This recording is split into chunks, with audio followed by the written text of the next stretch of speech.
aspectes clau en la prevenció del foc, a càrrec de Marc Castellnou, inspector en cap del Grup de Reforç d'Actuacions Forestals, GRAF, dels Bombers de la Generalitat de Catalunya. Quan vulguis. Gràcies.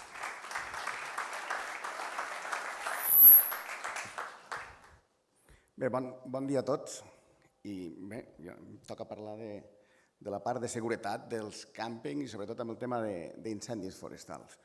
Una mica seguint el discurs que ens ha fet el director de la federació dient que Catalunya juga a la Champions del càmping, també juga a la Champions dels incendis. I aquest és el problema principal del que parlarem avui. Jo no us faré un repàs de la normativa de prevenció d'incendis ni de com hem d'enfocar la prevenció d'incendis dins els càmpings. Bàsicament us explicaré una mica el problema d'incendis que tenim i com hem de plantejar aquesta capacitat de fer que Catalunya sigui segura davant d'aquests incendis. Perquè bàsicament en els últims 10 anys, o sigui, l'estiu que ve farà 10 anys, que a Portugal vam tindre 148 morts amb incendis forestals, bàsicament en zones rurals, en zones de pobles, i va ser un canvi, un abans i un després, és el que se'n diu un tipping point en l'emergència climàtica, i des de llavors el món dels incendis ha anat a més i a més, i de fet l'estiu passat aquí a Catalunya vam tindre l'incendi de Guissona, que és l'incendi més ràpid des que tenim dades d'incendis forestals a Europa. I això ens situa no a la Champions, sinó als guanyadors de la Champions, que és una mica preocupant en aquest sentit. Però bé, bàsicament el que és...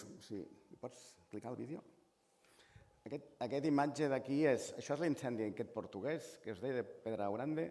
És un incendi normal, si parlem en termes de foc conduït per vent, similars a l'Empordà, similars a les Terres de l'Ebre, però aquest incendi al capvespre gira cap a la dreta per un front que li ve de tempestes seques, al girar cap a la dreta entra en una vall descendent, però fixeu-vos amb la columna de fum com se va aplanant, fins que cau al terra, ara ho fa i encén tot l'espai.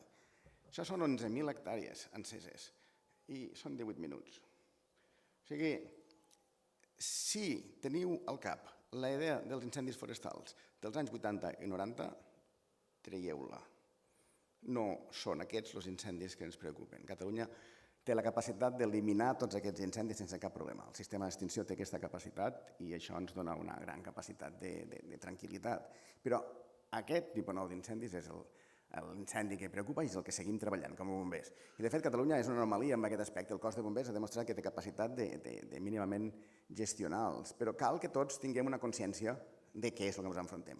El primer pas per fer un canvi és tindre la informació per a fer el canvi, i això és el que jo estic fent avui. El segon pas és tindre el coneixement per poder afrontar el canvi, això és el que té el cos de bombers. Però el tercer pas és transformar aquest coneixement en saber fer, i això és el que cadascú de nosaltres ha de fer amb el seu àmbit professional.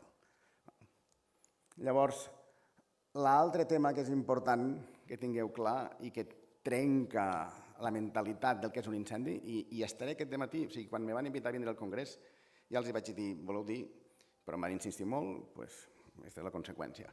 Us preocuparé bastant. Després donaré sortides al respecte, però jo ja els vaig dir que no calia que... Els incendis forestals, tots tenim al cap que és un front de foc que es mou per la muntanya i que, sobretot, se mou quan fa calor, quan fa vent, quan les humitats són baixes. A escala global hi ha un canvi, ja us l'he ensenyat, però fixeu-vos que aquests incendis són els últims anys d'incendis on Bombers de la Generalitat ha treballat, i direu, què fa Bombers treballant a tot el món? L'única manera que tenim d'aprendre és treballant a tot el món, perquè no hi ha prou incendis a Catalunya per aprendre prou de pressa al ritme que estan canviant les coses. Però fixeu-vos, tots els incendis que són grocs són els incendis que han cremat durant el migdia. Tots els incendis que són vermells són els incendis que han cremat durant el capvespre. I tots els incendis que són blaus són els incendis que han cremat de nit. A escala global, cada vegada més, els incendis propaguen de nit. I llavors, això és anormal. Sí, és totalment anormal. Però és conseqüència del canvi climàtic.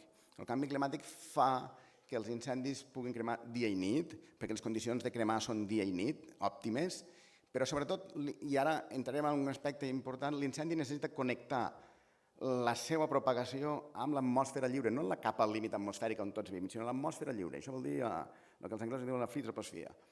Per fer això són 1.000, 2.000, 3.000 metres d'alçada, i les columnes de fum no poden sempre fer això, perquè l'atmosfera durant el dia és alta.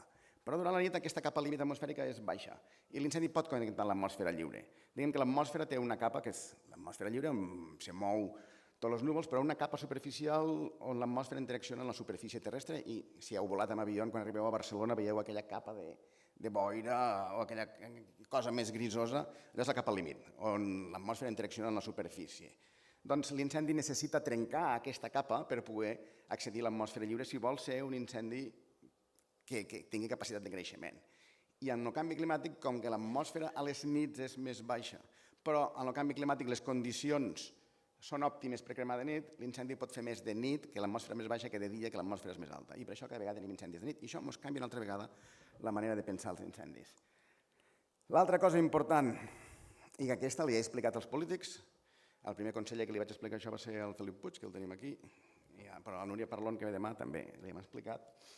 I aquí teniu dues distribucions. És un gràfic complicat, però us ho explico ràpid. La distribució Carbassa és la intensitat en quilowatts d'energia, quilowatts, tots sabem el que és un quilowatt, en quilowatts d'energia que emet un incendi. És la distribució de l'any 21. O sigui, en Carbassa teniu el que els bombers esperàvem que els incendis fessin l'any 21. En blau teniu el que els bombers van veure que els incendis realment van fer l'any 21. La línia vertical discontínua vermella, que són els 10.000 quilowatts per metre, cada metre de front emet 10.000 quilowatts, és el límit de capacitat d'extinció humana. O sigui, cap bomber, per molt equipat que vagi, pot sobreviure si està exposat a 10.000 quilowatts de radiació per cada metre lineal de foc. És el límit de supervivència humana. Potser amb els cyborgs o amb els robots ho podrem fer, però mentre els bombers siguem humans no ho podem fer. Per tant, si els incendis superen aquesta capacitat, és igual el número de recursos que tinguem que no en sortirem. Fixeu-vos la línia blava i la línia carbassa. La línia blava està a 8.400 quilowatts per metre. Realment els incendis van estar molt a prop del límit dels 10.000 quilowatts per metre l'any 21, però en realitat esperàvem que estessin a 4.200. Aquesta divergència és la divergència entre el que el món de la planificació, el que el món de la prevenció, el que el món de l'acadèmia o de la ciència sap que fan els incendis, i el blau és el que el món operatiu realment pateix quan va als incendis. Aquesta divergència és important perquè vol dir que Catalunya està al límit de la seva capacitat d'extinció. Bombers està aguantant, però al límit. Si ens equivoquem, el sistema se'n va en orris. Per això és molt important el que parlem avui del tema de la prevenció dels càmpings. Els càmpings han de ser una zona segura, perquè si no són segurs, bombers han de defensar aquell càmping. I si defensem aquell càmping no estem apagant el foc i a partir d'aquí comença tot el ball de bastons. La teoria per qual això funciona i per qual tota la prevenció d'incendis està planificant és la càrrega de combustible. Aquest és un gràfic que vam fer l'any 2009. L'any 2009, amb els australians, van perdre 173 persones civils dins a zona periurbana. Bàsicament, aquell dia vam tindre una ona de sud molt bèstia, al migdia vam tindre les màximes quilowatts per metre. És una altra vegada quilowatts per metre. Veieu que l'incendi va arribar a 90.000 quilowatts per metre. 10 vegades la capacitat de supervivència del bomber. Però ho va fer si cremava 30 tonelades de vegetació per hectàrea. En canvi, si hagués cremat 10 tonelades de vegetació per hectàrea, no hagués superat el llindar de 10.000. Aquest és el fonament bàsic de per què bombers insisteix molt en que cal gestionar territori, cal gestionar paisatge, cal fer prevenció a escala de paisatge per reduir l'energia disponible pels incendis, perquè llavors, independentment que el canvi climàtic sigui molt dur, per molt dur que sigui l'esdeveniment, com en aquest cas a Austràlia, si no hi ha prou càrrega de vegetació no tindrem un incendi que m'ho superi. Llavors, l'única adaptació possible del país amb aquesta onada d'incendis no és un tema de més recursos que en cas d'incendi aniran i pagaran les flames, és un tema de gestionar el paisatge perquè no pugui propagar amb aquestes intensitats i en cas que hi hagi un incendi, bombers puguin anar a apagar-lo. Per tant, bombers necessita recursos? Sí, però sobretot necessita territori gestionat, si no, no ho podrà fer. I això és molt important, un càmping no pot dir, bueno, jo tinc totes les mesures de prevenció que em mana la llei i si hi ha un foc crido els bombers. No, cal entendre que cal reduir la càrrega de combustible que hi ha en aquell càmping. Però, i aquest és el però més important, l'any 2019 vam estar a Bolívia, en Bolívia-Paraguai, ajudant amb un incendi d'1 milió d'hectàrees. Aquest incendi d'1 milió d'hectàrees, que és de Roboré, el teniu colorejat per dia de propagació i veu que fa carreres molt llargues. És l'incendi amb carreres més llargues sostingudes que s'havia registrat fins al moment. Guissona el va superar, tot i que Guissona va cremar 6.000 hectàrees, aquest 1 milió d'hectàrees, però Guissona en 2 hores va superar amb aquest. És un incendi que va fer el que heu vist la primera imatge que va fer Portugal, ho va fer 5 vegades. ens va sorprendre a tots que fos capaç de fer-ho 5 vegades. Però també us diré que al nord-oest de la península Ibèrica, a la zona de León, d'Orense i el nord de Portugal, a l'agost passat, ho va fer 52 vegades. El 2017 ho va fer una, el 2019 5, el 2025 52 vegades. No va de broma, això, és un tema seriós. En canvi, l'any 21, al mateix lloc, a Roboré, a Bolívia, exactament al mateix lloc, van tenir un incendi que encara va fer carreres més llargues que les del 19. Però, clar, anteriorment us havíem explicat que la intensitat depenia de la càrrega de combustible, però aquest incendi plantejava una jugada d'escacs i mat a la ciència dels incendis. És a dir, com pot ser que l'any 21, 2 estius després de l'any 2019, un incendi que no té càrrega de combustible, perquè es va cremar tot el 2019, cremi més de pressa i amb més intensitat que l'any 2019. Evidentment, no tot és càrrega de combustible. Hi ha d'haver alguna més que expliqui això. I aquí apareix la nostra preocupació pels pirocúmuls que m'ha sentit parlar bastant. Pots clicar el vídeo de l'esquerra? Això és un pirocúmul. Un incendi té prou energia per elevar la columna de fum per damunt de la condensació i crear un núvol de tempesta, un cumulonimbus originat per un incendi. Aquest cumulonimbus a ningú se li escapa. Si l'incendi és capaç de fotre una pujada vertical, aquesta pujada el que no pot fer és crear el buit de l'atmosfera. Per tant, per continuïtat de massa, si ell puja, entra aire. I aquesta entrada d'aire el que fa és accelerar el vent a l'entrada de l'incendi. A Santa Coloma de Queralt, per exemple, quan l'incendi fa el pirocúmul, l'any 21, el dia era de condicions de vent de 5-10 km per hora, però l'incendi, la columna, la pujada de la columna, afegeix 70 km per hora de vent. Aquests incendis acceleren no per l'energia del combustible, sinó per l'energia de condensació de l'atmosfera. Però, com heu vist, tot el que puja, baixa. Toques l'altre vídeo, sisplau? De la dreta. I això que hi ha aquí baix és una urbanització. Aquesta és la columna de fum, aquella que teníeu allà, i aquesta columna se desploma damunt de la urbanització. No és un front de foc que avança, és una columna que crea un núvol de condensació i aquest núvol de condensació col·lapsa el terra, escampant l'incendi en totes direccions, caòticament. No hi ha capacitat d'extinció. Aquests incendis, per engegar-los, tenen un llindar d'energia. Si l'incendi compleix, té el llindar d'energia per a fer-ho, ho farà. I això se'n diu que l'incendi no funciona només pel motor de combustió, que és el combustible, sinó que fa servir el motor atmosfèric, que és el motor de piroconvecció. I si és capaç de fer això, llavors l'incendi està fora de l'abast dels sistemes d'extinció. Per tant, el país necessita invertir en infraestructures que siguin capaces de suportar això. No cal que us digui, ja vaig veure un incendi d'un càmping l'any 2007 a la zona de Mont-roig del Camp, on l'incendi va entrar dins del càmping a través dels setos de xiprers i els sostres dels bungalous de bruc sec. Després de l'incendi, què va fer el càmping?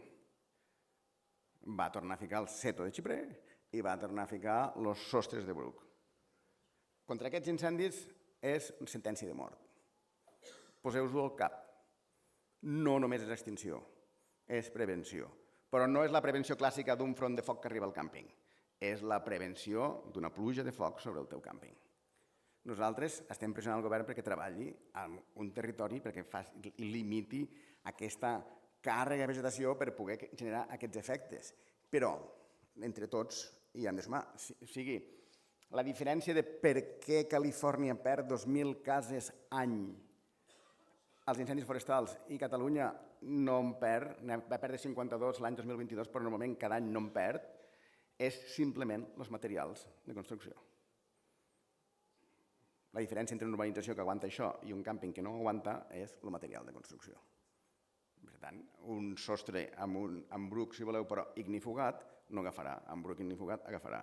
Si el seto és d'arbós, no propagarà. Si és de compressos, sí propagarà. Totes aquestes coses s'han d'anar incorporant si ens volem adaptar a la crisi climàtica. Bombers està mirant i investigant tota aquesta història i estem liderant una mica la manera d'entendre el coneixement d'aquests incendis, però bàsicament això són columnes sensoritzades, el que fem és tirar sensors a les columnes i bàsicament la història és que com més alta és la columna, que és el gràfic que teniu, aquests gràfics són de columna, però dalt els teniu colorejats per velocitat i baix per humitat. La idea és que com més alta és la columna i com més humida és la columna, més complicat és la història. On és més probable tindre aquestes columnes altes i humides? A 2 llocs de Catalunya. Pirineu i litoral. No cal dir res més. És on us concentreu la majoria de vosaltres. Per què? Perquè el Pirineu té l'aixecament de la serralada i són columnes molt altes i el litoral té l'entrada de la humitat de la marinada. Les coses són així.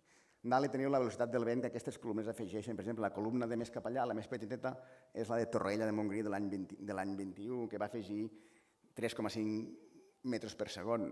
És molt poc, són 4 km per hora. Però bàsicament la de Santa Coloma va afegir aquests 50-60 km per hora. Bàsicament hi ha una relació directa entre la velocitat de la columna i l'acceleració de l'incendi, i això és una mica el que ens preocupa ara. Però, sobretot, aquest és un gràfic global que hi ha un company nostre que l'està presentant a Califòrnia avui mateix, la Laia està allà. Bàsicament, el gràfic el que us explica és la velocitat de l'incendi, l'anomalia de velocitat, el Ross bias, com se separa de l'incendi. La línia negra és el que hauria de ser i després teniu molts incendis que estan per davall del que haurien de ser i els incendis que estan per damunt del que han de ser.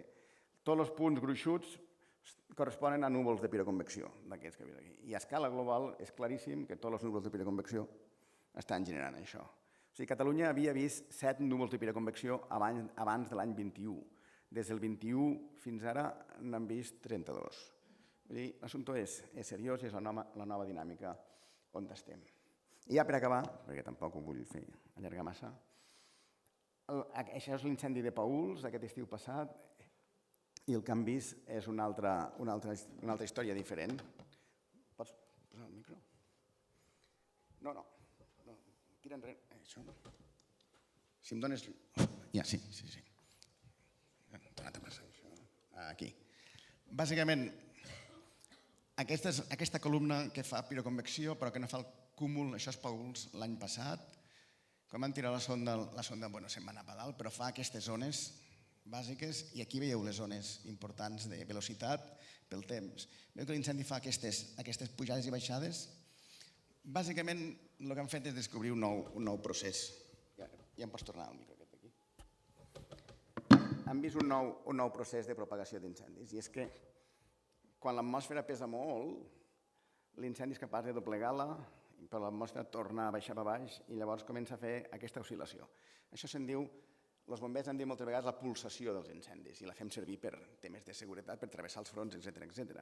Però és un altre motor de propagació dels incendis que afegeix amb aquesta energia que estem veient. O sigui, els incendis, tots tenim la idea, i tota la legislació i tot el que Protecció Civil a nivell europeu està fent a nivell d'incendis se basa en que els incendis, si tenen vegetació, cremen i llavors propaguen i si va bombers apaga aquest incendi o si no hi ha vegetació l'incendi dispara. Però heu vist que hi ha un motor atmosfèric, si l'incendi té prou energia hi ha un motor atmosfèric que provoca aquests processos d'ascens i de col·lapse, però si l'incendi encara té més energia, i l'estiu passat la va tindre perquè veníem de la primavera més humida dels últims anys després de la sequera més llarga i més intensa dels últims anys, en la primavera humida la vegetació va créixer moltíssim, però vam tindre el maig més càlid i una onada de sud molt dura que va provocar no una sequera hídrica sinó una sequera tèrmica. Llavors l'incendi tenia molta energia per cremar, és capaç de fer oscil·lar l'atmosfera. Llavors, la meva conclusió és, senyors, l'assumpte és greu. Hem de fer els campings segurs, és la filosofia important, però no, el meu objectiu és que tinguéssiu la idea clara que això no és un tema d'un foc que avança i m'arribarà al càmping. És un tema d'un incendi que modificarà l'atmosfera i començarà a provocar aquests fenòmens i per fer això necessitem tindre un càmping capaç de resistir això, però sobretot no només demanar al servei meteorològic que faci radar, sinó demanar al govern que fem gestió de territori, que recuperem una economia més rural, no tan centralitzada a la zona metropolitana, que fem un país viu, perquè el canvi climàtic està demostrant que el model de país que havíem construït era un somni fals. Això no s'aguanta i no s'aguantarà. I bombers, la nostra obligació és identificar les emergències evitar-les, però sobretot fer entendre a la societat que l'emergència està aquí i que ens hem de preparar. Gràcies a tots.